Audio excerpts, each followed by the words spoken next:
100.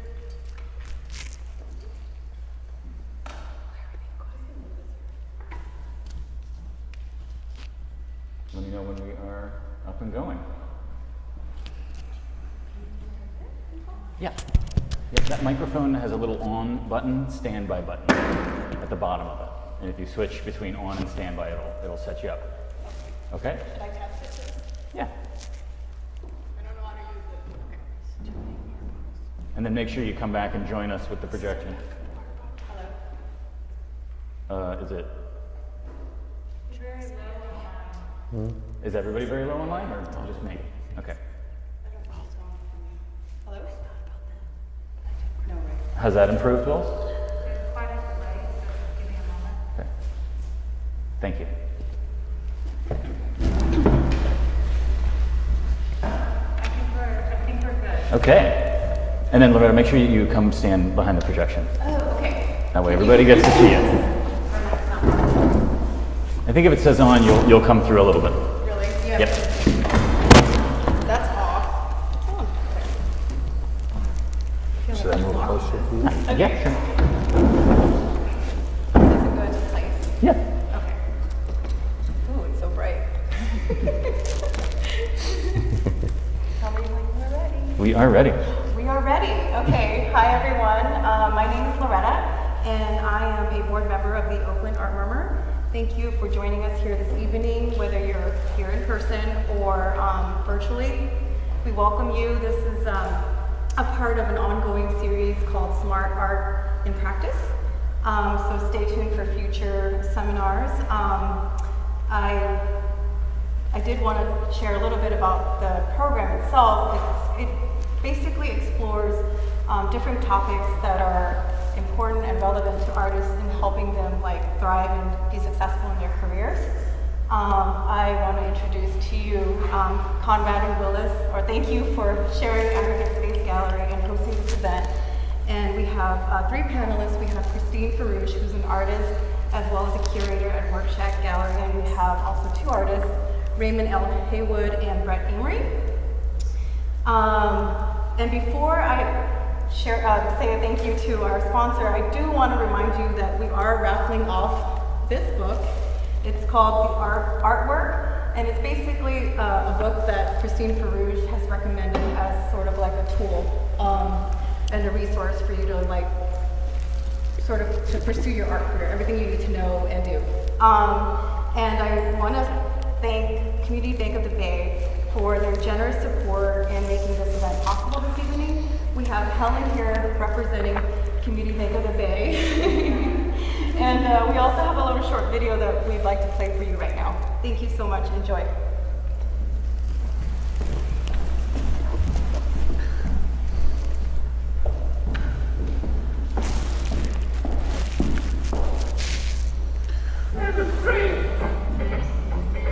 Art plays such a vital role in creating community. It gives us an opportunity to connect with others around topics that we may not address in our day-to-day lives. It brings strangers together.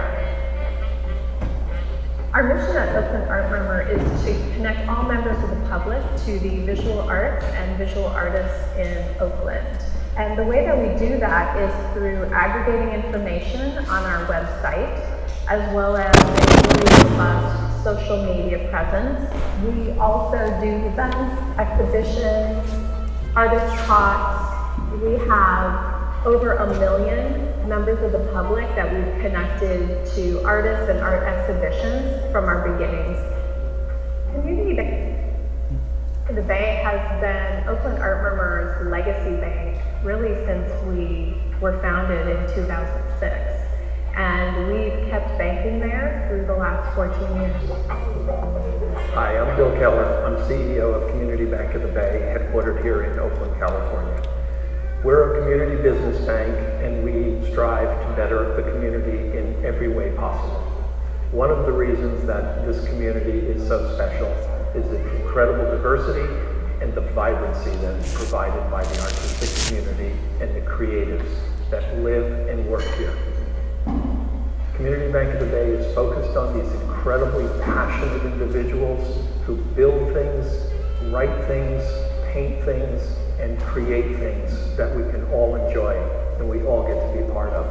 It's one of the most important reasons that we all live here, and it's a community that our bank is passionate about supporting.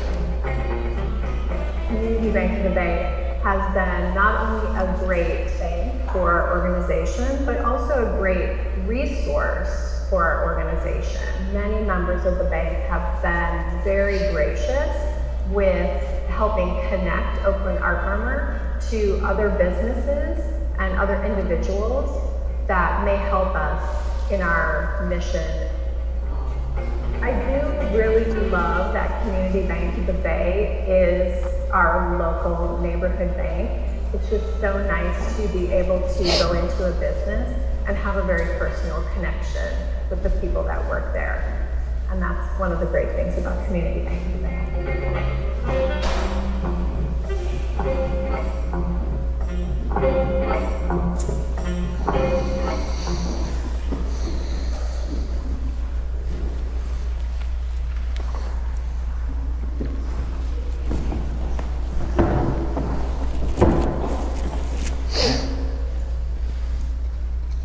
So welcome everyone. First I'd like to do a land acknowledgement.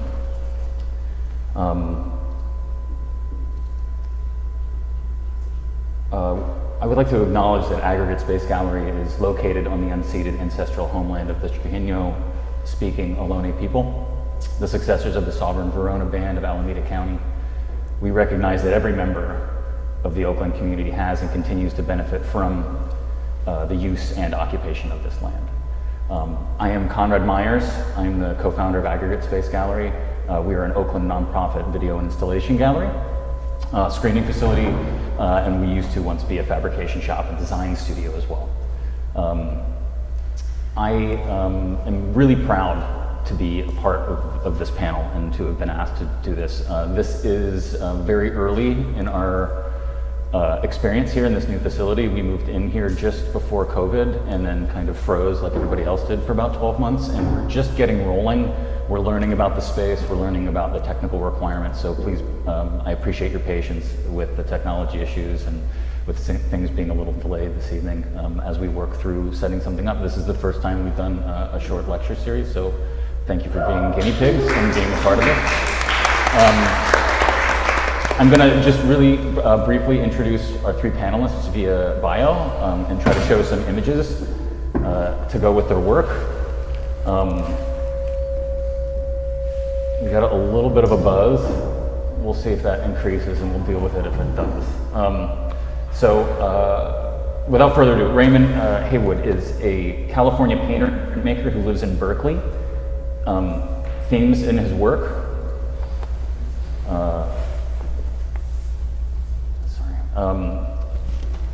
things in his work are mood disorders, depression, and mania.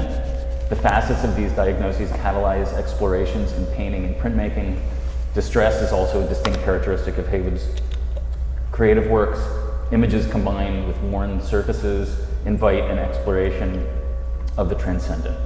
Concepts of age appear often in his work,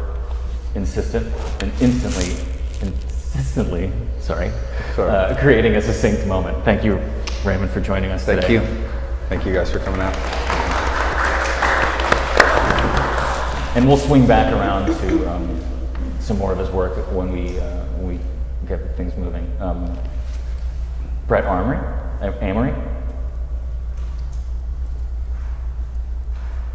is an Oakland-based artist whose work is rooted in ordinary perceptual experience. He uses painting and installation to explore small observations that register as fleeting moments. Amory's work explores peripheral zones of perception, social realities, the passage of time, and the unexceptional phenomena of daily existence. Thank you, Brett. Thank you. Thank you for having me.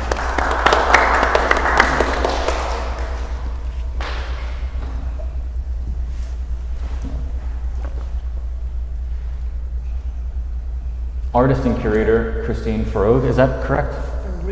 Ferrouge, got it, Ferrouge, is a California painter and printmaker, paints girlhood where characters are and identity are forming quietly beneath the surface. The paintings reveal strong and dignified women to be who grapple with their world through the serious work of imaginative play. Ferrouge contemplates their safety and surroundings as they pause in magical moments for quiet introspection. Each work invites viewers into a multi-layered narrative that extends beyond the canvas. Christine Ferrouge. Okay.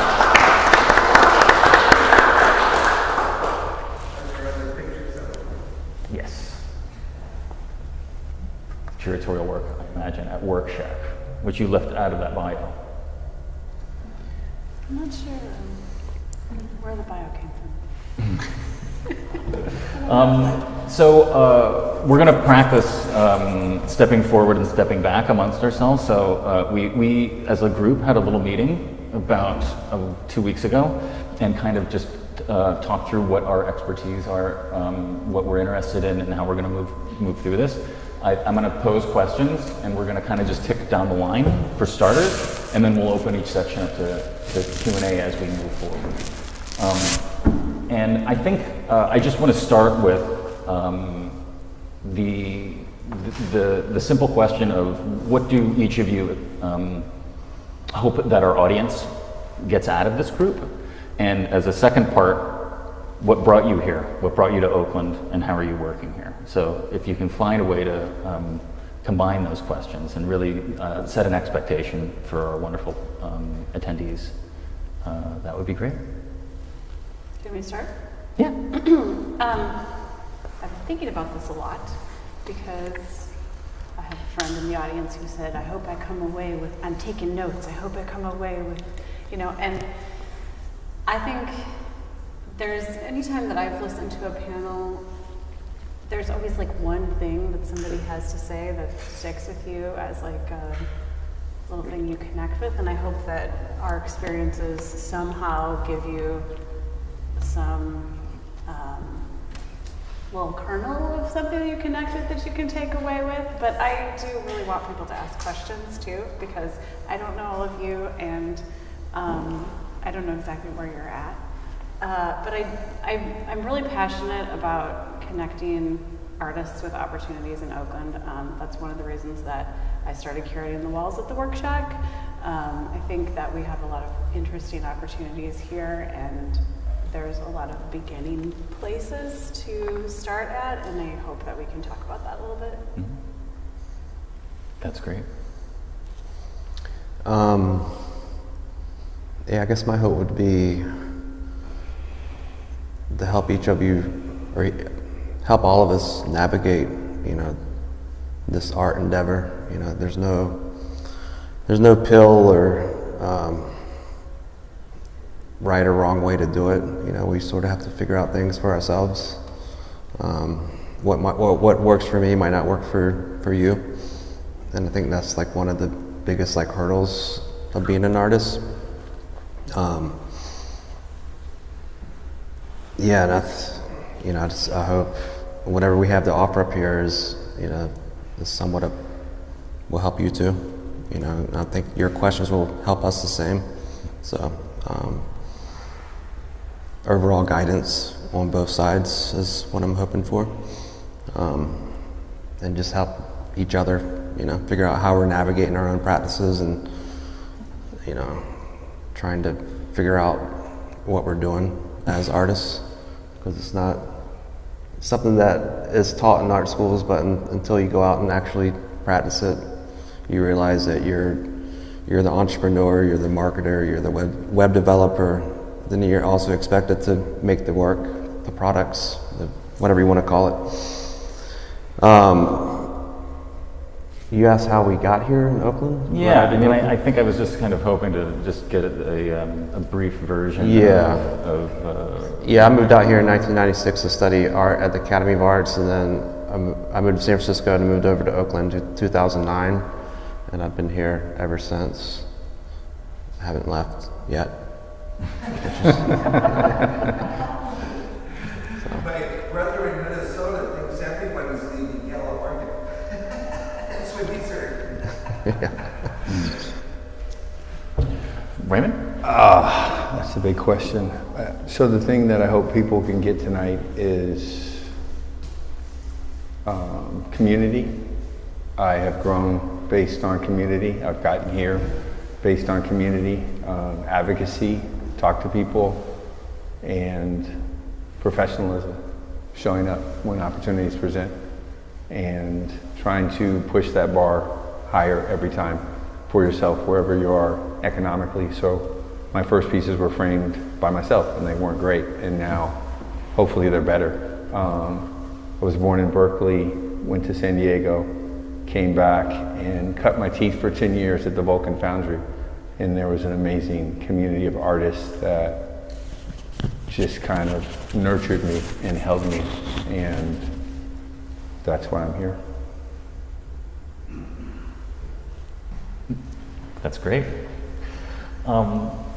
So the real themes of this are helping everybody become a little bit of a better artist. And so I'm gonna start the first kind of question outside of this expectation and small introduction that we've been going through, and just talk a little bit about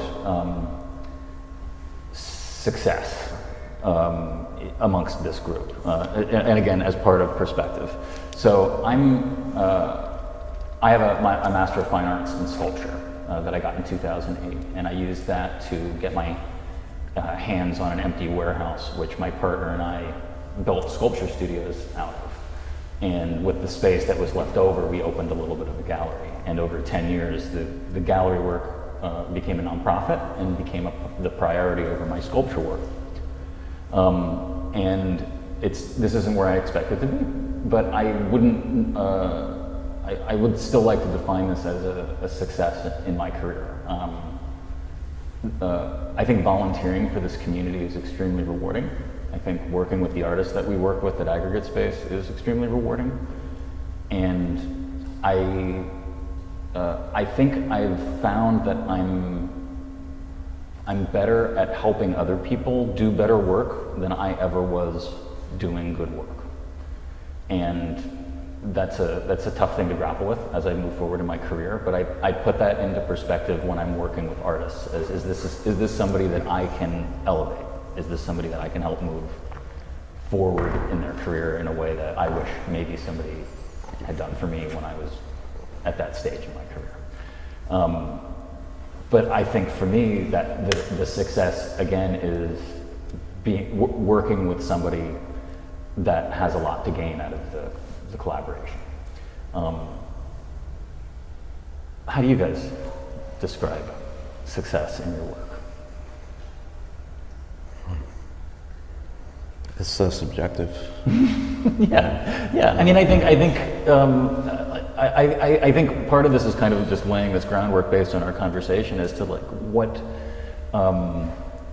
when we had talked, we were coming from so many different places. Like some of us have master's degrees, some of us don't. Some of us teach, some of us don't. Some of us have a curatorial practice, some of us don't. I mean, we're a pretty diverse group of people that are working out of Oakland. But I thought I'd start with what makes you happy. I mean, I know personally, I worked 10 years as a gallery artist. Mm-hmm. So I was showing and exhibiting with galleries for 10 years, and that was a primary source of my income. And that was success for me. Like I never thought, or I could never anticipate it, that I would be in a position where I was making my living from selling art. Then after a few years, I exhausted a body of work, and I could no longer make the same body of work, so I stopped that body of work, because I also believe, success isn't just financial success. I believe the role of an artist is to continue to explore and figure out like who they are, and that's like one of the greatest gifts we have is, being artists, is we have the freedom to continuously look within and see who we are as artists. But exploration doesn't always grant reward. So after like 10 years, I ended a body of work, and financially, I suffered for it. And that led me going back to grad school, which I just finished up last year. And that for me was another form of success, even though it wasn't financial success. But I was able to fulfill like some of these wants and needs and desires for pursuing like, you know, further, I don't know, continuation in my own practice, you know, and going in a different direction, and then coming back to some of the original ideas. So I think it's subjective. Yeah. Well, and I think it's really important for everybody to define for yourself, and to just know like what for you, what is success for you. Like, I feel like for me, there's two things. One is having good shows, which means like having a show that I'm happy with for myself, but also having a show that I'm happy with for the artists that I'm showing at the Werkshack, that they feel like it's a good show, like, and that work gets to be seen, and then, you know, it always feels better if people buy it too, because then that means they love it so much they want to take it home and look at it. But that when the pandemic hit, and I didn't think anybody else was going to be coming into First Friday or Saturday Stroll, that was a creative killer for me, because I was like, nobody's going to see. If no one's going to see the work, it's not just for me to enjoy the making of it myself, or for all y'all to be enjoying it. Although I do think, number one, like coming from a curator's perspective, being in love with your work and following it to where it needs to go, and just like that if you don't love your work, like if you love your work, you're taking care of your work, you're making it the best, talking about the like not lowering the bar, right? And doing what it needs to be, then that's going to spread to then it's going to go where it needs to go. It's going to be like loved for who it is. It's like, and I know we're going to get to this at some point, but it's like all about relationships. It's also about your relationship with your art that you're making too. And then you love it, and then somebody else might, you know, you want it to be loved for who it is, you know, like what it is. And the other thing is, like, you're thinking about success. I don't know if some of you guys know Eric Murphy. He was interviewing or helped like on a panel in LA with Mel Ramos, who's an Oakland native who passed away a few years ago. And he was like 82 or something at the time, and somebody asked him the question, what is your favorite painting? Because he had this like massive career, and everyone, like a lot of people knew his work, and so they were curious, like, what's your favorite painting? And he said, the one I'm gonna make next. And I just felt like that was so healthy, that like, to me, that is success, to be loving your work like that. And another story that I've thought a lot about was I met the artist Njideka Atumili Crosby, and she went to Yale. When I met her and got a studio visit with her, she had her painting was on the wrap of the Mocha during Kerry James Marshall's show in LA. And recently, like, her work had been sold for $1 million at Christie's auction, and she was like, but when I met her, she was like the most humble person, and was just really interested in the next thing she was doing. And I thought, she might not, like, this could be it. Like, you never know. Like, you had gallery success, you don't know what like is going to be next for you, but it's like back to just like loving what you're doing. That's good advice. Well, that's hard to follow up on. Mine is much simpler. Still being interested in painting, still being excited by it. It feeds a qualitative aspect of my life that I wouldn't have if I wasn't able to paint. When COVID hit, I thought about closing down my studio and stopping painting because there was just a big question mark. But I don't think about success. I think about being healthy and being able to paint and being able to be as present as possible. I'm not looking for success. I'm looking to get to paint on Sunday. That would be success to me. So it's pretty simple for me. Do you think that struggle of do you think that affects your life in a positive or a negative way, or is it a constant give or take?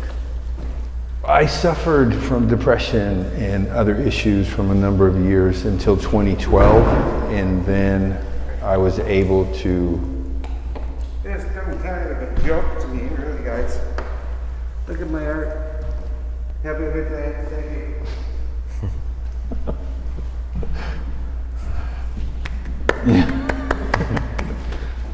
That's one way to be successful. So for me, he kind of threw my train of thought. I think, can you restate the question? That was a baller move. That was an Oakland move for all of you. Take note. And because he's old, I didn't throw this water bottle at him. But in real Oakland, I'm like, yeah. So the question again, I'm sorry. I think this isn't the first time actually I've gotten this card,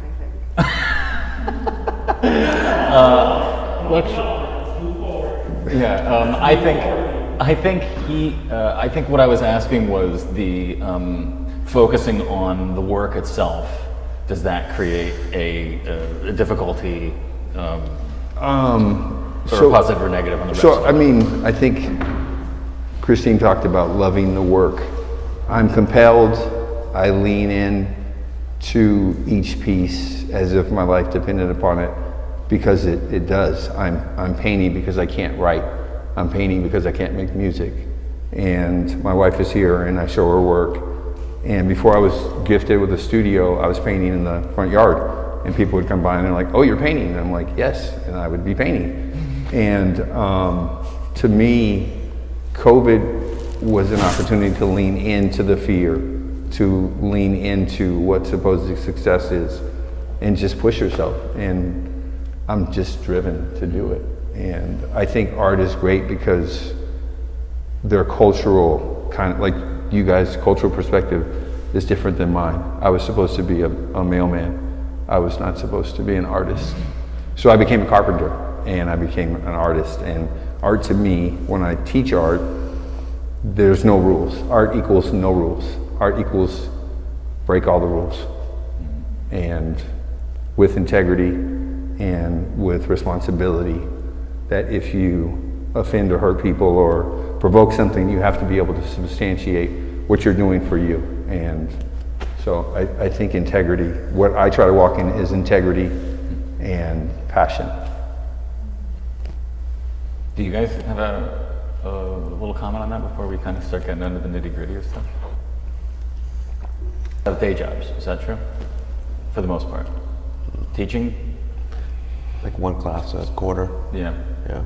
Special projects, that sort of thing? I have lots of different roles. Right, okay. So I think, again, I'm trying to just generate an amount of perspective for all of you to understand that we're not just... I have a trust fund. If anyone needs funding, see me afterwards. Yeah, throw your card on the table and just get out, because you're wasting your time otherwise. Oh boy, that was a piece of excitement. So let's go start with the fun one. Well, I could just say we don't have to talk about what not to do anymore. That's true. Let's go to what do you think is the best way to begin a relationship with a gallerist? Show up. Show up. I mean, so my space, for those of you who, if you've not been to the Werkshack, it's kind of a strange place to be curating because it's also in like a storefront and there's the studios there, and but we're with a bunch of the other galleries on 25th Street, and we've always enjoyed the traffic of First Friday and Saturday strolls, and so I would get a lot of people, a lot of artists would stop by on a first Friday and be checking it out. And I know a lot of really great artists who maybe would love to show, to just like want to find another place for showing their work. But if they've never been to see that space, like I can't tell for them if it would be a good fit for them. They don't know if I would really be a good fit for them. So I think like starting off by showing your face and also getting to know like the programs of the spaces that you might want to be a part of is a huge piece. I could expand on showing up, but I have to look at my notes. I agree with showing up. Tip 1, showing up. Yeah, I mean, also like finding, just to piggyback on what you just mentioned about figuring out if your work fits the programming of a gallery you want to work with. Like it doesn't make sense to put in a lot of effort trying to start a relationship with a space that you don't feel like your work fits. So I think like figuring out like if your work is similar to the stable of artists that they're already representing is a big part. Showing up for openings, but also showing up when there's no openings, that you get a chance to actually talk to the dealers or the curators, people working in the spaces. Follow us on Instagram, social media. Having a social media presence still matters. Facebook, I don't know if Facebook matters as much as Instagram or, you know, the up and coming TikTok and Clubhouse, whatever new ones are out there. But I think having a social media presence is pretty important. Sticking to like curate your social media pages, you know, like present work that you want to potentially show, or like, I feel like when I was in my undergrad, it took me 10 years to get through a 4-year education.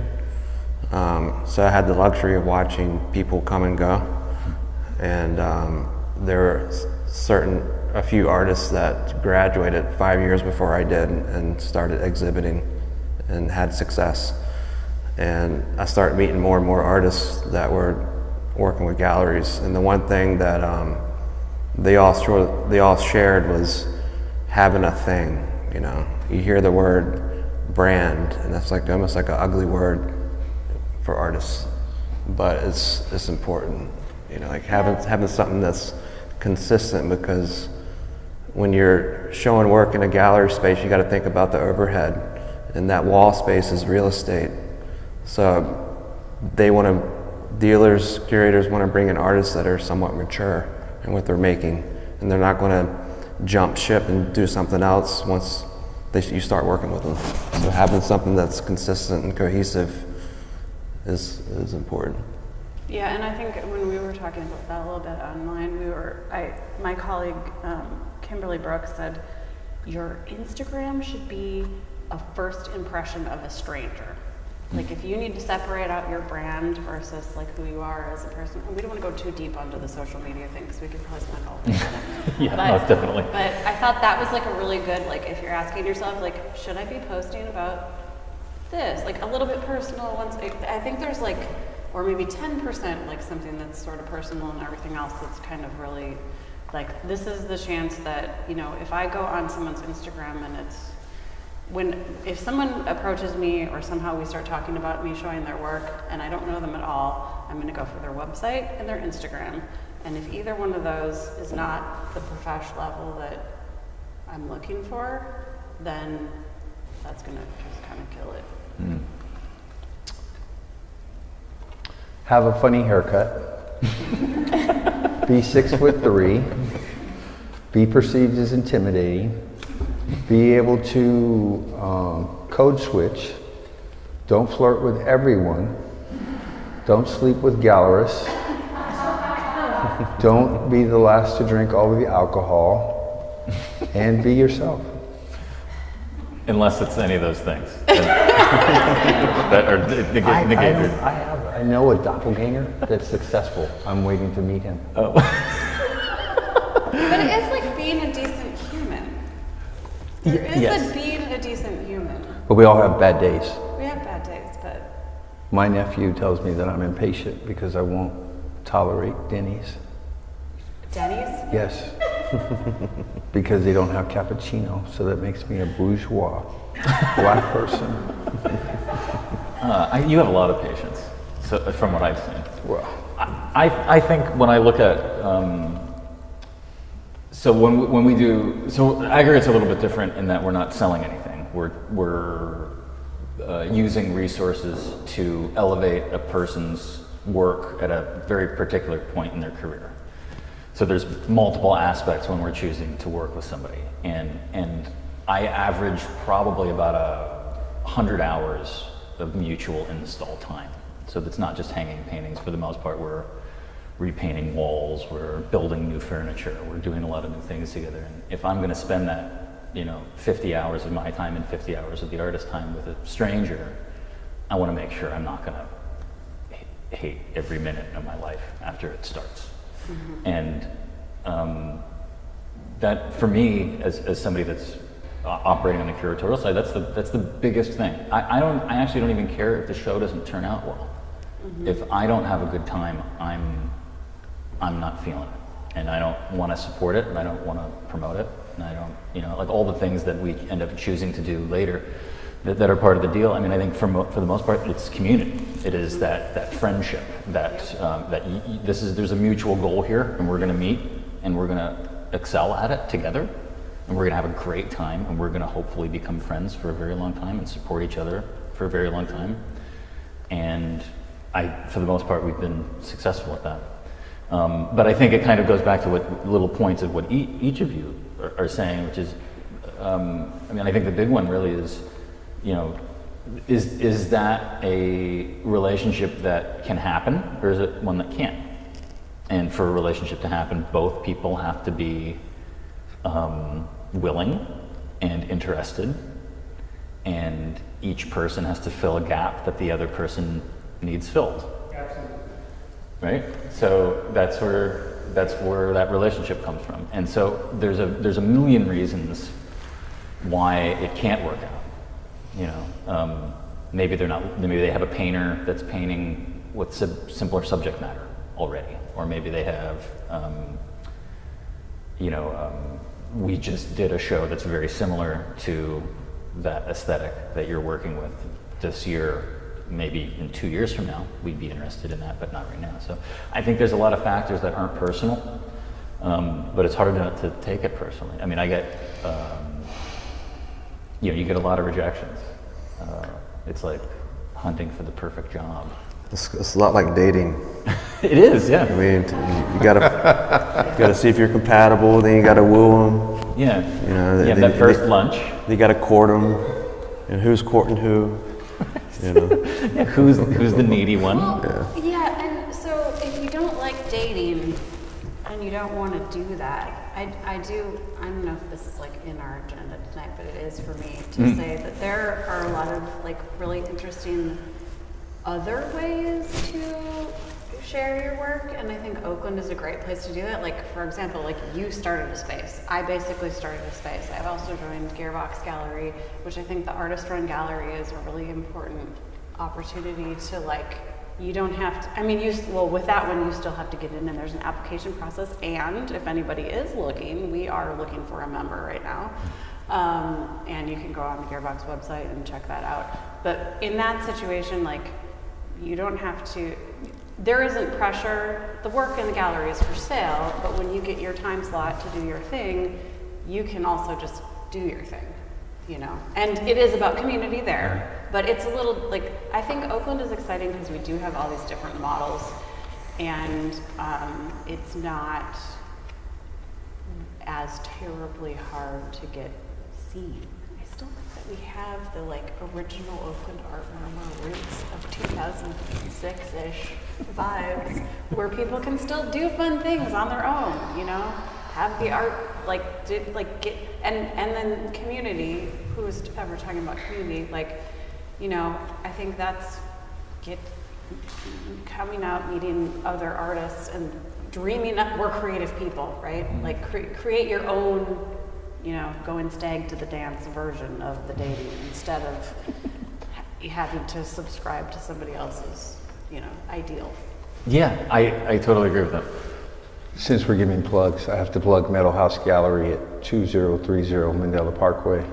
So That's new, right? Yes, it's not new, the name is new. And they're two amazing artists that are curating, and they have invested a level of professionalism for a space that was not known. And we had over 600 people. And I just, for the second time, applied to Mercury 20, so I'm in an artist-run space that's very intriguing and exciting. Did you say you applied, this is the second time you applied? Yeah, I applied to Mercury 20. In. I got in Yeah. the second time. Yeah. So, I mean, going back, I think doing your research, like I would like Slate to represent a body of my work. That body hasn't been created yet. But I know what they present. Well, you know what, you should talk to me because, and this is how things happen. Should we talk afterwards? I know that, well, I happen to know that Danielle or Shelley, they're looking for some work to go into some of their like office spaces, and they need big work that's Big, colorful, kind of edgy, that's not too textured, expensive. that's not too political. That's not too political. Yeah, no, I think yours would be Right. great. Just ping over that pro.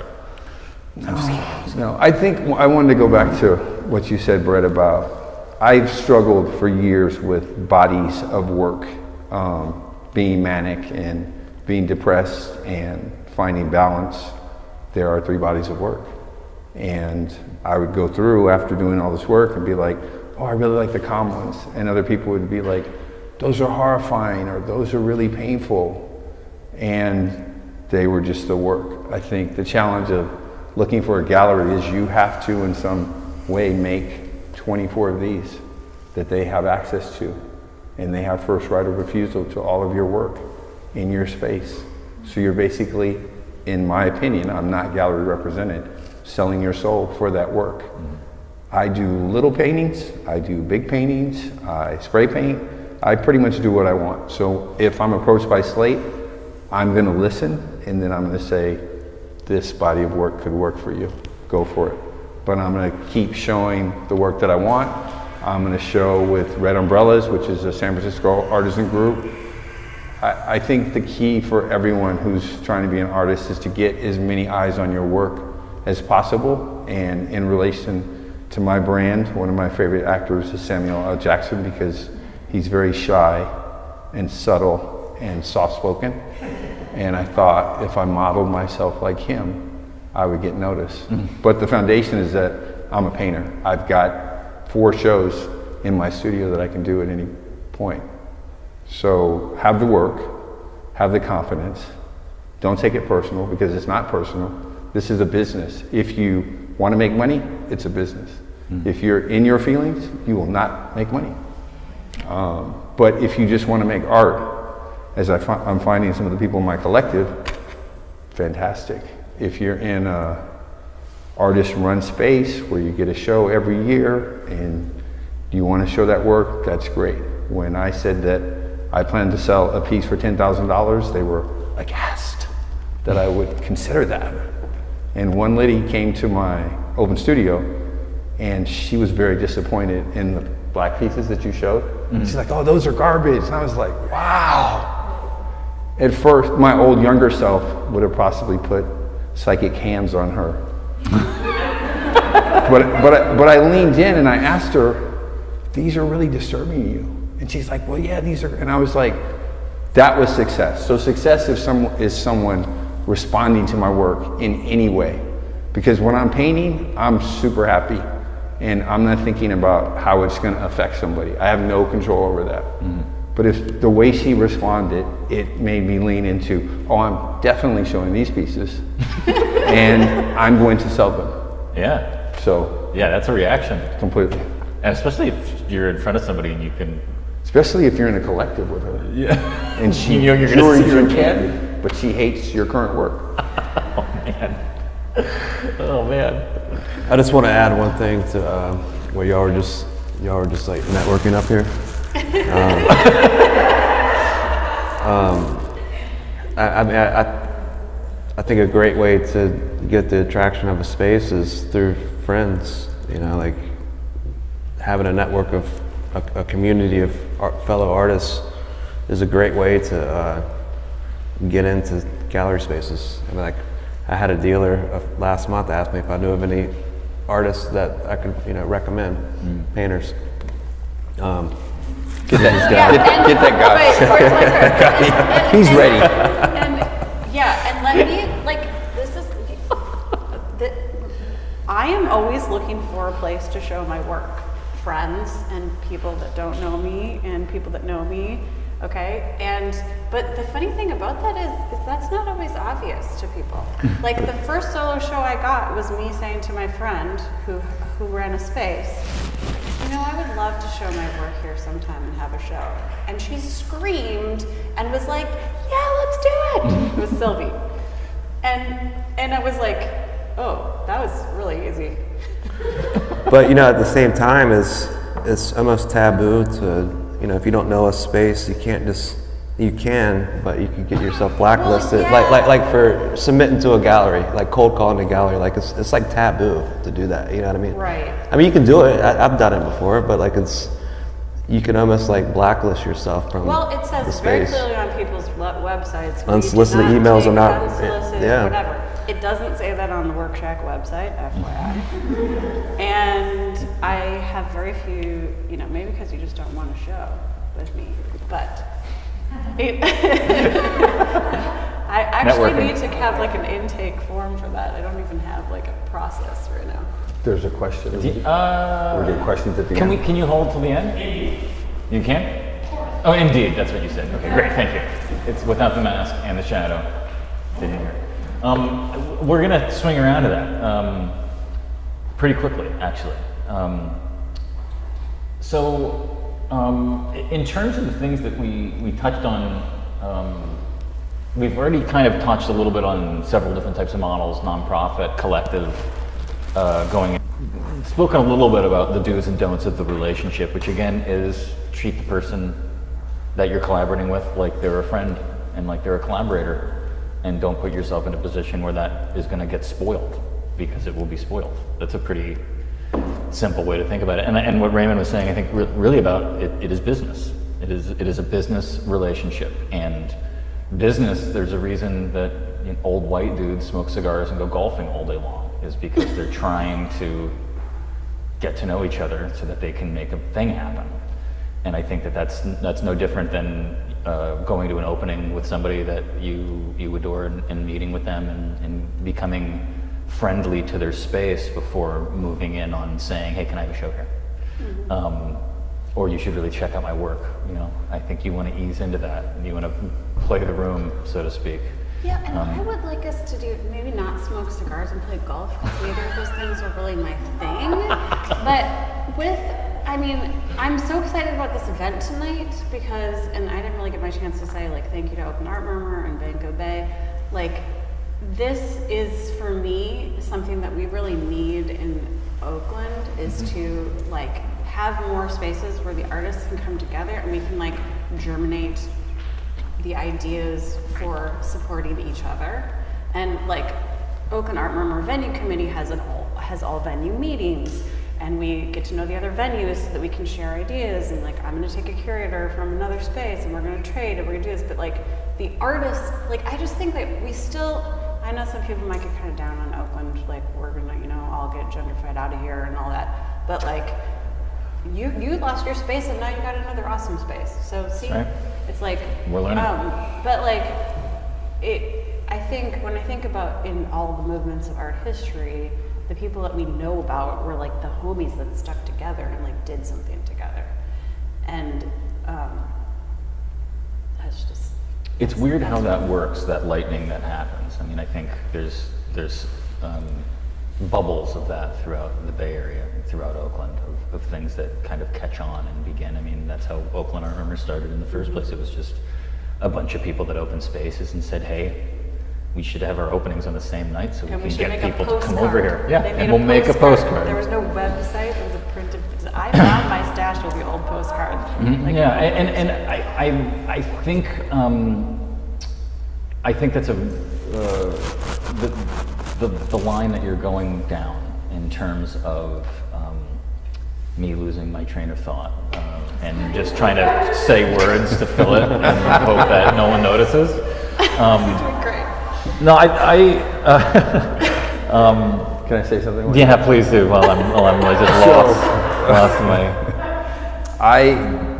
2022 will be the 25th annual exhibition of the art of the African diaspora at the Richmond Art Center, and I have been able to participate in that. And many years I did not want to, because life was not providing me opportunity. And we started in a hallway off of the little classrooms, and at that point my ego was giant, and I was like, well, why are we showing in this hallway? And the people, the two women that started it, Jan Hart-Shires and Ray Louise Haywood, who are now deceased, their message was that if any little kid comes in and sees this artwork, they're going to have a bridge to doing it, right? So my niece and nephew and people in my life know that I'm an artist. They don't know that I'm a carpenter. That's my day job, right? So when they come to a show, they see Uncle Raymond and they see his work, and it's in a space, and that is success to me, that I can be that bridge of both culture and investigation and curiosity, and that, especially today, there are multiple streams of that. There are multiple opportunities. So that show is a show you guys should check out, because it's not a jury show. It's artists that may be in their garages, they're working, and then they put work up, and then they're showing with professional artists. And we've had some professional artists outgrow this little regional show.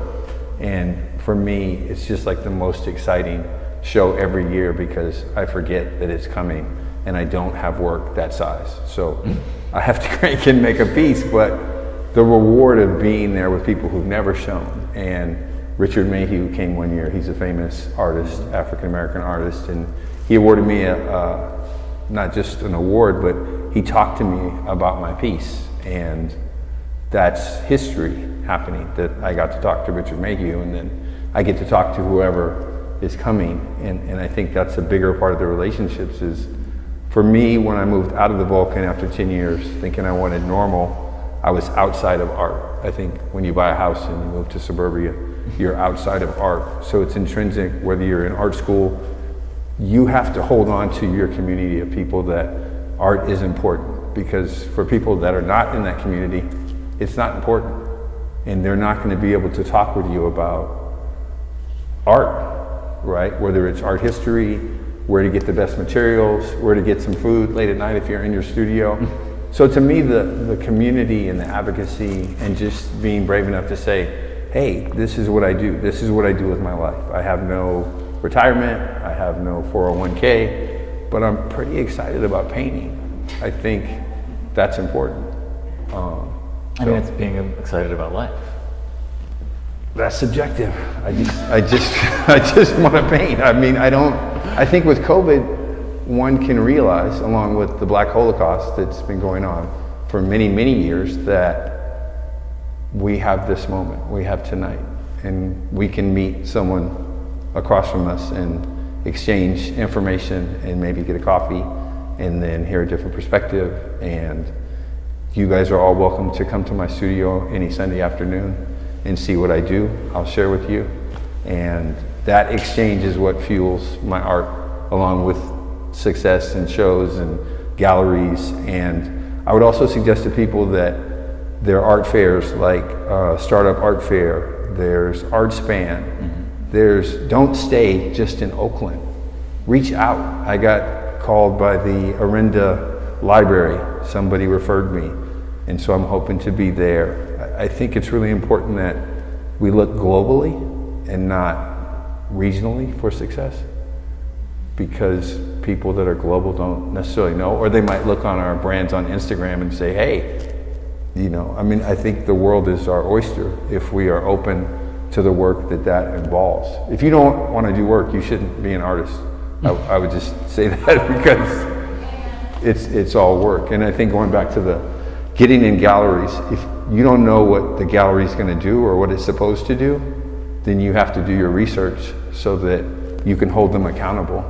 Yeah. From the business part to the presentation to having the vinyl up. It's really important that you get your hands dirty in every aspect, so that if you hire a professional photographer, this is what they're supposed to do. Yeah. So. Yeah, right. I mean, I think, and that's a point that we were going to hopefully get around to at some point was contracts, you know. Right. What is that relationship? Who's responsible for what? Do you make the Facebook event? Do they make the Facebook event? Do you take the photographs? Do they take the photographs? How much percentage do they take? Why are they taking so much of that percentage? You know, these are all important things that it's important that you understand when you're working with whomever. And you know, we're a nonprofit. We have a very simple contract that says this is what we're going to do. This is what we expect from you, and let's have a really good time. You know, and I'm sure, Brett, you probably dealt with some pretty complicated ones that I couldn't even imagine. I'm sure you have too, Raymond. That was one of the reasons I recommended that book that's getting Raffle, just because it has like an outline of that. And nice. And actually, there's other thicker, deeper, more legal books that you can really get into, but I want you to talk. What's the book called? Art/Work. It's that yellow book. That's the newest version of it. I think with that is just the like having something written down, because it doesn't, when money gets involved, even so, like it you know, I think people start to have feelings and thoughts and questions that you didn't expect before. Can I recommend one book quickly? When I was in grad school at San Francisco State, they shared with us a book called The Art of Fear. It's a thin book. And when I read it, I was like, oh, a lot of artists have these fears that I have. And it gave me a place to kind of digest and, okay, I'm not weird. This is a normative thing. I can approach it. I do like some art books, but everyone purports to be the book. And I think, like different cuisines, you take what you like and you apply it to your life, and you ask your peers. I was just talking to Brett, like, hey, can you come just tear up my work? And he's like, will you come and tear up my work? And by that, I mean, like, just tell the truth about the work and share process, because he's a painter. And I think that's the same with these books and the things you see on Instagram. You guys, we all have to be discerning, because there's no magic bullet. It's just work. Hey, Willis, real quick, can you add those things to the chat and YouTube, the names of those two books, or to the description, so that those at home that may not have written them down, and then also you guys could go back and reference that if you'd like. It was Art/Work. I mean, it's something like that. Work, and there's like a slash there. Artwork. Yeah. And then Artwork. Art of Fear. Art of Fear. You get those, Willis? Yeah. Thank you. Brett, you were going to say something before that, when Christine was up here. Maybe that's long gone. Oh, you were asking me a question about contracts? I just thought you had a follow-up for a moment. Maybe that's passed. I mean, a lot of the agreements were verbal. With galleries that I work with, we'd have agreements per show, contracts per show. So like just simple contracts stating, you know, delivery of the work by a certain date. Most of my experience has been artwork ships the work to the gallery. If you're showing outside of the state, they pay for the shipping, and then the gallerist pays for the shipping back. But in terms of like getting the work prepared, framed, photographed, that's all up to the artist in my experience. You know, I've worked with a few galleries that didn't pay me. I'm in a lawsuit right now. Been in a lawsuit for about the last 4 years against a class action lawsuit where this gallery owes a lot of people money. One of my galleries went bankrupt, and they still have work, and they owe me money. So, you know, you hear these horror stories over and over. You know, like galleries get screwed all the time. You know, it's kind of a common thing. Like once you start working with more and more galleries, you start meeting other artists that work with galleries, and it's just a common thing. And it might be the market that I was working with. You know, like I have a few friends that broke through, you know, and they're working with highbrow galleries, and that's a different game, you know. Like the few friends that are working with like some major galleries in New York, they have common experiences where the gallery doesn't want them doing anything other than making the work. So they have people come over, photograph the work. They have people come over and pack up the work, take it to the gallery. The only job they have to do is make the art. But you know, those spaces are funded spaces. They have backers. You know, they're playing with a lot more capital. There's a lot more at stake. You know, so the object is more of a commodity. You know what I mean, and it's more valued. So like, there's way more at stake. The galleries, my own experience, the galleries I've worked with have been mid-tier galleries. So, you know, like they're usually galleries that aren't funded. So oftentimes they're robbing Peter to pay Paul, you know, and they'll get behind. It doesn't happen all the time, but it's, in my situations, it's happened a few times where they get so behind where they're not paying you for your show, or they're waiting 6-7 months before you get paid. Like I've had collectors call me with paintings hanging in their house, and I don't mean to unload all these horror stories on you, but it's helpful. They're real stories, you know. Like, but I've had collectors email me pictures of my work hanging in their house, and the gallery hasn't even told me that the work is sold. So I guess my point is, you know, if you do want to work with galleries and that's something that you're already doing, just be careful. You know, it's gallerists are people like everyone else, and they get themselves in sticky situations where they can't afford their overhead anymore, and the artist is the first one that takes the shit. They get the shit in the stick, you know. Yeah, I'm sure. We are going to go into questions, unless you guys feel like there's anything that we haven't covered based on our initial talks. I feel like we hit a lot of those high points. I got so many stories, but I think we're good. Okay. I think what I'm going to do is, I'm sorry? Oh. I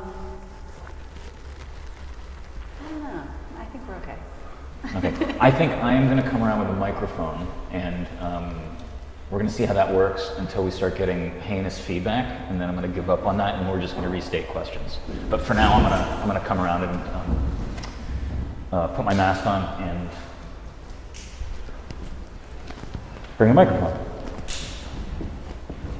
So, who has a wonderful question? We'll start with you, since you made the wonderful segue. Let's try that. Hello, everyone. Oh, I don't know if this is working. Hello, everyone. Do your best to use it, and we'll see if it comes through. Nice to see all of you people in person. I'd love to hear just some thoughts on, like, you could like maybe describe different types of galleries that emerging artists might talk on different types of galleries for emerging artists to be aware of. Which ones are worth trying to build relationships with, and which ones are good to stay away from? And then kind of on that, is it worth it to make relationships or even try to make relationships with smaller galleries that are not super particular, they're not doing a lot of work in terms of trying to sell your work or trying to like actually create like a business relationship, or even like kind of like help you find community if it's just kind of like they just want some nice things on their walls and you're there to do it, and that's kind of where I'm at right now. So I'd love to kind of hear, descriptions of like top 3 to be aware of, what to look out for. Cool. And maybe there's people online from here as well, so that's great. Oh, great. Thank you. Okay. Okay. I'm gonna just follow up with that just real quick while you guys are thinking about it. I think the relationship, again, it's mutual. It's based on what you need. So a lot of the people that we're showing at Aggregate are really looking for an opportunity to do a big show. And for some of them, knowing that we're not going to sell anything, knowing that we'll take great photographs, that we're going to take video, we're going to take VR, we're going to give them an opportunity to bring people here to see their work, that they may be able to develop a relationship down the line, that's enough for them. And that's what the relationship is to a large extent. If that's not what they're interested in, it can't work out, because that's all we have to offer. And I try to be as upfront about that with everybody as possible. But again, we just took down a show in here this morning to make room for this event. So you'll see that there's like still shelves up and holes in the walls and stuff. There's a ring. Can you turn off the microphone? It is off. It's the ring is just me. Thanks, Willis. So yeah, do you guys have anything to say? I think those are really great questions, and I guess it kind of comes back to, you know, what you want, right? Because if your work is like in a cafe and people are seeing it, but it could be getting damaged, it's not really being sold, and it's not elevating the work, at some point, like, you move out of that as an opportunity, right?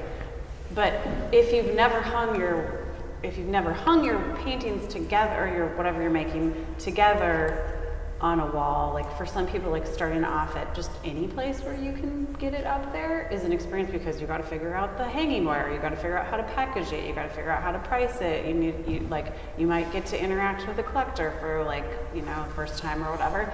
So, but like, there's definitely a point to move away from that, because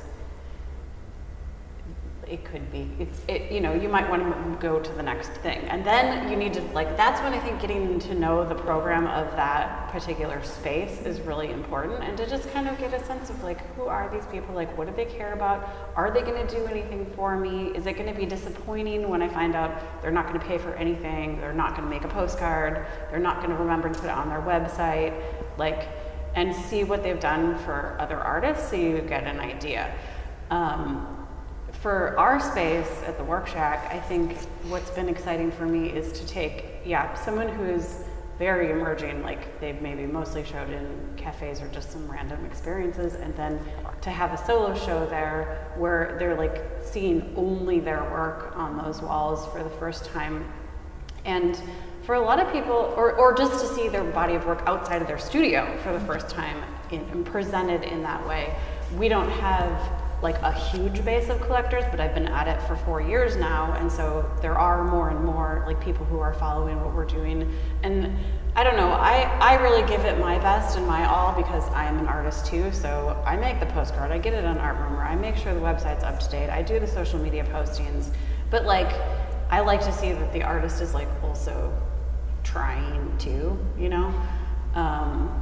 But yeah, not like, I think it's just getting to know the space and what it's going to do for you, and if you're fine with that. And I get to a point with a lot of my shows where I'm like, we've done this, and now I'm moving on to the next show. So like, there is also in that relationship where it's like with the artist, I don't know, this is back to knowing your relationship with your gallery, is like, I'm going to ask for these things up, you know, I'm going to need your images, I'm going to need these things, we're going to write the curatorial statement, then that's all going to launch, we're going to have an opening, and then I'm going to be moving on to the next show. And I call it like falling out of love with the artists that I'm working with, because like, while like some artists don't get on board until that second or third week, and then that's kind of like, well, it's kind of too late. So I don't know. Anyway, that's just a little more like inside view from my perspective. So for me, not having a space like Christine's, I engaged Pro Arts. They had a lot of education, they had a lot of workshops like this. You could meet framing professionals, you could meet artists. I would say engage Artspan if you're willing to cross the bridge. They've got a great support network. I still show in coffee shops if I get an opportunity, because I move work in coffee shops, because people go to coffee shops and they're open all the time. And I think you'll get more eyes. So I showed at Kilovolt, and I wasn't in a place to put labels up, and some people knew my work, but when I would go there, the owner's like, how come you don't put the labels up? And I'm like, I don't have time. And so I think it's like Christine said, you know, kind of figure out what your first steps are. And if you have 8 paintings, then the coffee shop might be great. And then if Pro Arts is happening and you have a space where you can put all the 8 paintings up and maybe put some vinyl, then do that. It's all baby steps. It's not, you know, I remember Erica Badu talking, and she was like an overnight success after 40 some years or 30. You know, she had all these albums that she did, and then there's that expectation of the next. But I think Brett and Christine, I just keep working because I'm not working for a masterpiece. I'm trying to make work that speaks in my body of work. And I think that's what gallerists are looking for is, what are you saying? What do you have to say? If you're just painting flowers, that's fantastic, but what do you have to say about those flowers? What's gonna make it different, you know? And then people are gonna wanna know about you. So my first venue to show was at the Sergeant Johnson Gallery in the Western Addition. And I had 5 big paintings, and I was just in the back. I was afraid to talk to people. I didn't think I had to talk to people. And now I'm here talking to you. And that's part of the work of being an artist if you want to be a successful artist. If you can't talk and you can't articulate your narrative or who you are or why you do it, then it makes it harder for the gallerist to just sell these pictures of flowers, if that makes sense. And that doesn't mean that you have to be fake. I think at openings are super hard work for artists, because we have to kind of stick and move and talk to people and not be schmoozing just the rich people, right? Or just your friends. Well, I never schmooze my friends. I tell my friends and family not to come because I'm at work. Well, no, I mean, it's work. It's not like I got to get in the headspace, but I'm sure Brett wants to add something. Yeah, I think it's experiential. It really depends on where each artist is in their career and like what they want. In the beginning, like I would say, don't turn down anything. Say yes to everything, because you don't know like what eyes are going to be on it. Even if it is at a club, a coffee shop, a movie theater, put it up. You know, if that's where you're at, if you're at the very beginning level, if you get an opportunity, show it. And then based on that experience, it's going to lead to other things, and then you're going to have new expectations of where you want your work to be, and then new ideas, and then you're going to have a new sort of like approach and idea of where you want to show your work. I started exhibiting around 2007, right before the crash, and when 2008 crash happened, a lot of small mom and pop galleries opened up in SF and Oakland because commercial prices were down, and I was doing about 50 group shows a year.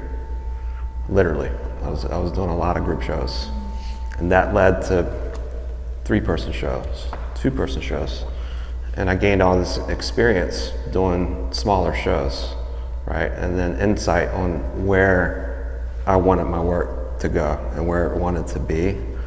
So the more you exhibit, it doesn't matter if it's a coffee shop, a club, and I've exhibited in clubs, movie theaters, coffee shops. You gain experience from everything you do, and you gain insight, and you start to see where you want to be. And a big part of it is being strategic and having a vision of where you see your work, because you got to see it first, and you got to see your work fitting somewhere, and that changes based on your experiences. And then after, you know, you start working with more established galleries, then that changes, you know. And then, like for me right now, I'm really interested in DIY spots, you know what I mean? Spots that are artist run, or not even artist run spots are great too, you know, nonprofits. But like, I'm in a collective, and we just did an exhibition in one of my storage units. Like I love the idea of just doing it yourself. Do a pop-up, you know, like find a space that's affordable, rent it for the month, and do it yourself, you know. Form a collective with other artists and do everything yourself. And if you do enough of that, you start to gain traction, you start to get eyes on you, you know. And if the shows are interesting and they're in interesting, unconventional spaces, then that's even better, I think.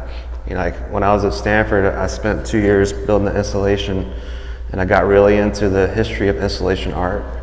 So like artists in New York, Alan Kapow and Jim Dunn, Klaus Altenberg, were renting out empty storefronts, and they're like F the establishment, let's do things on our terms, you know, let's go anti-establishment and just do these pop-up shows in these unconventional spaces. And that led to them becoming part of the establishment, you know, but they made the establishment. Basically, I mean, they made their own sort of, and that's where all the happenings started, you know. So like that sort of tradition is where I'm at personally right now. Like I must prefer to do a DIY spot over a gallery spot and something that's just raw and like unconventional and just DIY. But 5 years ago, I wouldn't have been interested in that. You know, it kind of led to that, you know, just through my own experience. So I think it's experiential. The man in the green hat had a question. Yeah, absolutely. That's number 2. And also, we're still figuring this out, but Aggregate, the lower space, we're going to call it the community gallery, and we're going to start to rent that. And so if you're interested in doing a 1-night show or a 3-night show or a 1-week show, let's talk, because we're trying to figure it out to kind of offset what we're dealing with this building and help us grow. So. If I could just say one quick thing. The key thing is to make any show that you have an event. So if you can cross-pollinate with someone who has a pop-up for food or musicians, people, especially post-COVID, like we want to go see stuff, right? We want to go have an experience because everything's been virtual. So your art's there, there's music, there are people, there could be fashion. I mean, there's no wrong way to draw people. You can have a circus. I mean, any way you think out of the box, it has to be a PETA safe circus. Any way you can think out of the box to add to your narrative, right?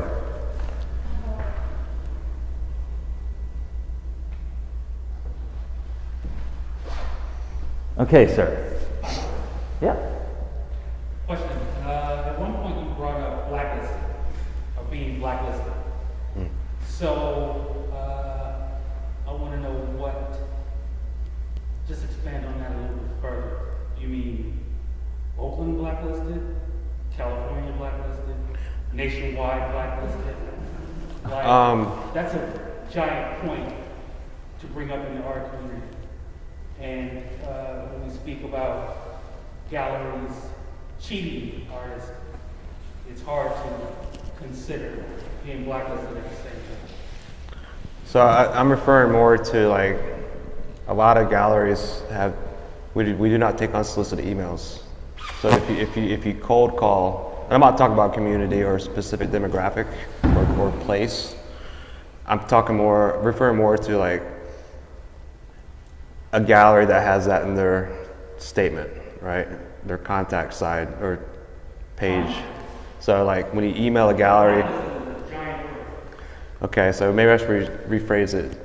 You could prevent yourself from ever getting an opportunity at that space. Yeah. So, yeah. Who had the quote from Danielle Fox? Oh, that was me. You?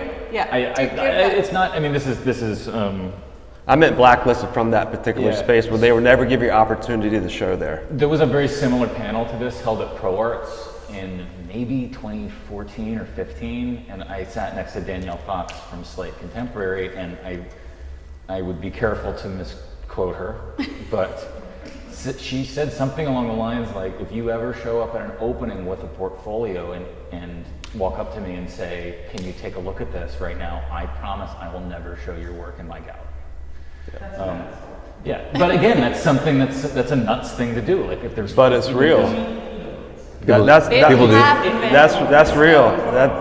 Artists do that. Galleries do that. Yeah. I mean, if you just cold call them like that. No, I mean, do artists do that? What's that? Just show up at openings. Right. Yeah. I think it's just a issue of manners. Right. Yeah. And I think I blacklisted. I think is a funny term, but I think it's one that's apt. Like I think there have been people that have demanded things. You know, I'm a volunteer for Aggregate Space Gallery. I have been for 10 years. And when people demand things of me, I already know that they don't understand our relationship, and they probably won't ever understand our relationship, and there's no need for me to work with them. And I don't know if I would use the word blacklisted, but I can definitely, there's a list of people that I know that I don't need to work with because I I just don't think they'll ever understand my point of view. If that makes more sense. That might have been a little too harsh. Maybe I shouldn't use the word blacklist, but it's a real thing. Like, you can like really prevent yourself from getting any sort of attention from a space by cold calling them. Yeah. You know, because like a lot of these galleries, dealers, they want to discover you. You know, They want to discover you, but then if you're discovered, and then all of a sudden there's a need for your work, then they're going to have to retract that statement. Yeah. Because, oops, now this guy is somehow necessary. if they need you. You know, Lynn Hirschman-Leeson is a really good example of this. She tried to sell a piece of work to SF MoMA for $6,000 in the 80s, and they wouldn't buy it, and then they bought it, 5 years ago for $2 million. It's just and she brags about it because she fucking should. Like, that is epic. That's a term that we use somehow in the 70s, 80s. Like the MacArthur stuff, like with the right. Yeah, maybe I should use it. I reframed that in a different way. So yeah, my apologies. You asked me to hold on to the question. That's great. I appreciate it. Yeah. I think we have time for, we're going to do one more question, and then we're going to end this wonderful talk, and we are going to just all hang out downstairs and spill into the street. We're going to do the raffle before that. Okay, so we'll do one more question. Last chance to get a raffle ticket, is that true? Is there still a chance to get a raffle ticket? You don't have one. Hey! Okay. And last question? Did somebody gesture? Yes. Yes, hold on. Let me give Oh, well, it's for the people that are watching at home. It's hard to hear online. Yeah. So if we could just have the panelists, or Conrad, reiterate the question a little bit. Oh, so even with the microphone, it's still hard to hear? Oh, sure. Please do your best to just speak deeply into it. So my question is about calls for submissions, call for entries for juried shows and things. I've budgeted, I'll enter a certain number each month, but it seems like I kind of have to judge, is this really, is the gallery really looking for a gallery space, really looking for good work, or are they using this, to collect all the money from, from the entries to use to kind of fund their base operations? And I think I've found a mix of both. Yes. But I just wondered if you wanted to speak to that a little bit. That is a great question. And I have a great answer, but I'm going to let you guys go first.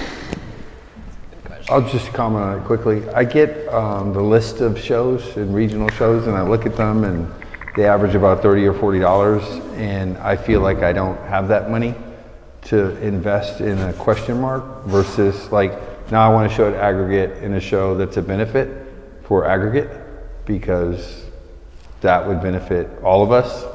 So if there were a fee for that, I would do that. But I don't, the other thing I was going to mention, if you're the artist and you're the content, but you have to be malleable to work with integrity with the people that may present.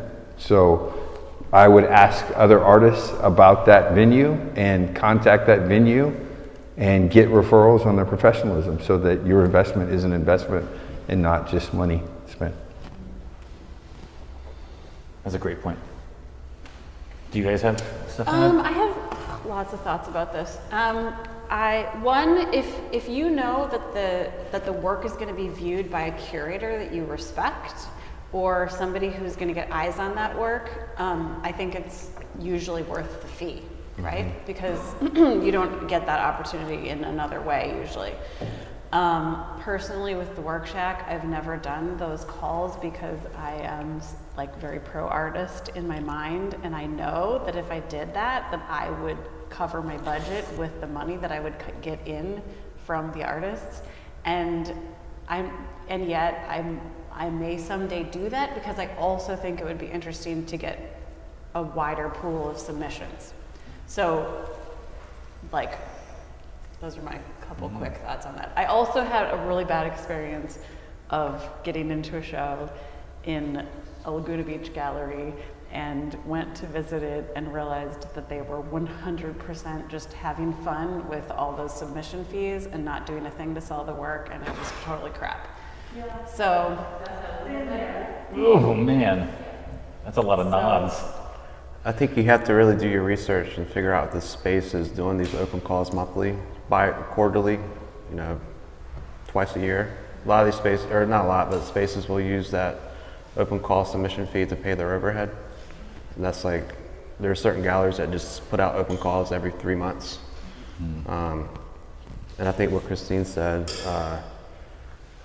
look at the panel and see who's on the panel, the judges, you know, and see how legit they are. You know, if they're like legit curators, directors, then it might be a good idea to submit, because even if you don't get it selected, you're still getting your work in front of them. And they might have something down the road that you didn't get selected for whatever you submitted for, but they might be curating a show down the road that your work does fit. And a lot of times, you know, if you're in the Bay Area and you're doing a lot of open calls, specifically like for, you know, group shows in museums or residencies or whatever, panelists will be on multiple panels because they're on multiple boards. You know, so like a panelist might be on one open call, you don't get selected, and then they're on another open call, and now they've seen your work twice, and they're familiarizing themselves with you and your work. So they're getting to know you. So you're in a way inadvertently forming a relationship with these people. and the other thing too is, like, I don't know how many people know that Oakland Art Murmur has now a registry for Oakland artists that you can submit and get listed. This was like an idea that we came up with, so that for me this was like an alternative to that thing, is if all the Oakland artists get like register with Oakland Art Murmur, what do we call it? Directory. Then that's a place that people from all over could go. It's public, and so the curators here, but also anywhere, That's can such a great idea. find. Yes, please. Just a quick plug for the Sanchez Art Center in Pacifica.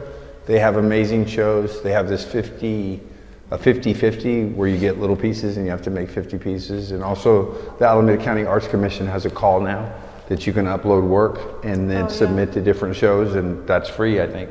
I think it might be, yeah. So that's a good place. And I think, you know, our panel is about galleries, but I'm looking at corporate art. I reach out to architects. I reach out to places that I think my work might enhance the space.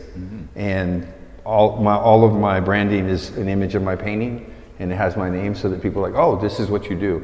I think making it easy for people, this is what you do. And now I've started including, Jean Dominique took my photo so I've gotten a professional photographer to take a picture of me. I don't really like pictures of me, but in my collateral I put that on there, and then people know this is who the guy is, and this is who the work is, and they can talk to me. So I think really building a bridge for people to engage you as an artist, because there's so many stereotypes of what artists are, and we're just normal people. Also too, spaces or foundations like Creative Capital, they've been legitimized. So like they'll list like a lot of like open calls for grants, residencies, museum shows. And most of the stuff I've seen on there is pretty validated, you know, it's legit. Yeah. There's a lot of good resources and listservs out there that I'm sure you can continue.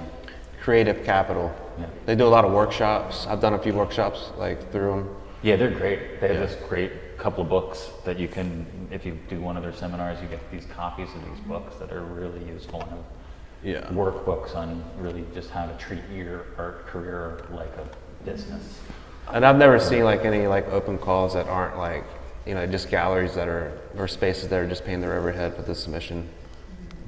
I just want to elaborate a little bit. So we do 2 open calls at Aggregate for video.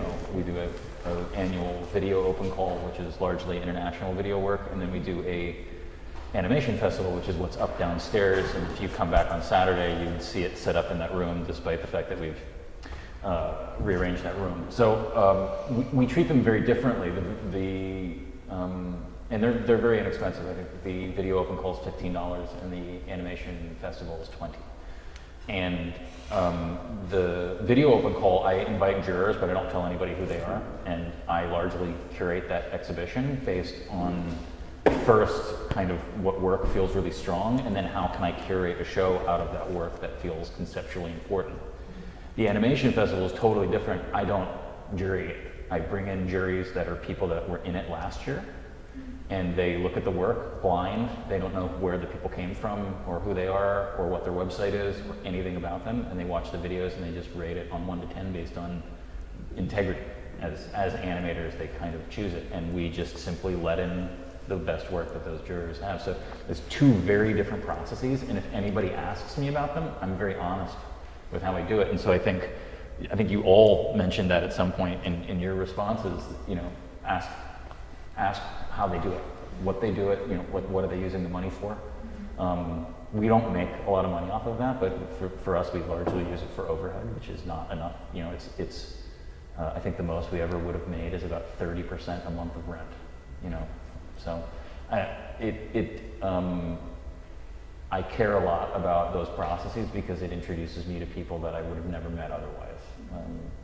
And I think a lot of the artists love being in those shows because they get to be in a show with people that they would have never gotten to be in a show otherwise. So there's a lot of like raising each other up that happens through those processes. And I have reached out to people that didn't get into shows and said, do you want to do a one-night screening? Or do you want to do, like particularly if I'm not involved in the jurying process and I love a piece of work, I'll figure out a way to show it or get it to somebody else to show. Okay, so we are running up on exactly 90 minutes. I'm gonna quickly, you guys will do this raffle first. Am I doing the raffle? All right, we're gonna do the raffle, and this is for a copy of that wonderful book. 2 copies of the wonderful book. 2 raffles. So, is everybody ready? First one is 122202. Oh wait. I won! Yes! Hey! Ladies and gentlemen at home, she just bought a ticket just now. See? It can happen to you. Okay, and our other ticket is 122211. Person may have The last one, 211. It's probably this guy. I know. Exactly. You think it was this guy? I'm gonna look at his work though. He's involved. You want to check one more time? Anybody just want to dropped check the one more mic. He's time? ambitious, man. He is. This guy got balls.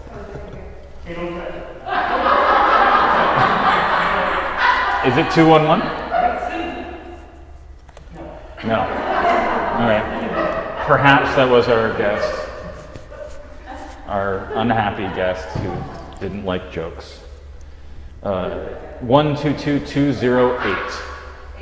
208. Hooray. Bravo. Okay. Thank you so much, Oakland Art Murmur. Thank you so much, Community Bank of the Bay. Thank you, Christine. Thank you, Brett. Thank you, Raymond. This has been a real treat. Thank you guys. Thank you guys for coming here.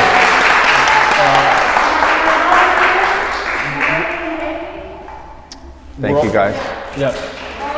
Oh, and our volunteers. And thank you again. I'm Conrad Meyers. This is Aggregate Space Gallery, and thank you for watching at home. Thank you for being here. We're all going to just hang around for a little while, and we can chat. So go downstairs and grab another glass of wine and hang out a bit. Really appreciate it. Thank you. Thank you. That was super fun. Yeah. You guys are